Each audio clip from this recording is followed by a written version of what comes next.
Let's now talk about the functions of the routing engine and the packet forwarding engine. The routing engine is the brain of the device, and it is responsible for performing important functions like routing protocol updates and system management. It is based on x86 or PowerPC architecture, depending on the platform that's running Junos. It is responsible for maintaining routing tables, bridging table, and the primary forwarding table. So it is the job of the routing engine to construct the routing table. The routing table is a table of all the known routes. This table is used to build what is known as the forwarding table, and the forwarding table only contains the active routes. So the routing engine starts by collecting all the known routes and puts them into a table called as the routing table. This is then used to create another table called forwarding table, which only contains the active routes, and a copy of this is sent to the packet forwarding engine. What is the advantage of doing this? We'll talk about it shortly. The routing engine is also responsible for controlling the interfaces, chassis components, system management, and access to the device.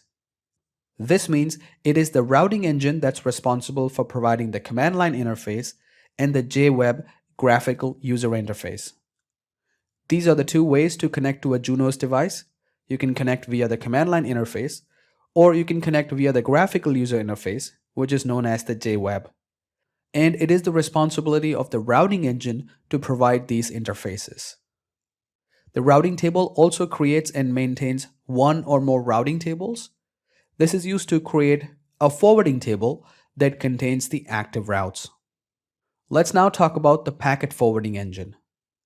The packet forwarding engine usually runs on a separate hardware. So there is a hardware level separation between the control plane and the forwarding plane. This makes the system fault tolerant, so even if the routing engine fails, the packet forwarding engine can continue to operate because it is on a separate hardware. It is responsible for forwarding transit traffic through the device. So any traffic that enters the Junos device through one of the interfaces gets processed by the packet forwarding engine and it's sent out another interface. That's what is known as the transit traffic. And it is the responsibility of the packet forwarding engine to manage transit traffic. The packet forwarding engine receives a copy of the forwarding table from the routing engine using an internal link. And we can see that in the diagram here. The routing engine creates the routing table, which is then used to populate the forwarding table. The forwarding table is then copied over to the packet forwarding engine using an internal link that connects the routing engine and the packet forwarding engine. The updates that are sent on this internal link are high priority updates and they are incremental in nature. That means only the changes are sent over, the entire copy is not sent each time. Having a copy of the forwarding table on the packet forwarding engine has its own advantages. When traffic comes in through one of the interfaces and when it needs to be forwarded out another interface, the packet forwarding engine does not need to consult the routing engine because it already has a copy of the forwarding table. Remember, the routing engine is the brain of the device. It's the most important part of the device. And increasing load on the routing engine is not a good idea. So the packet forwarding engine keeps a copy of the forwarding table so it can make its own decisions. When packet comes in, it checks the forwarding table.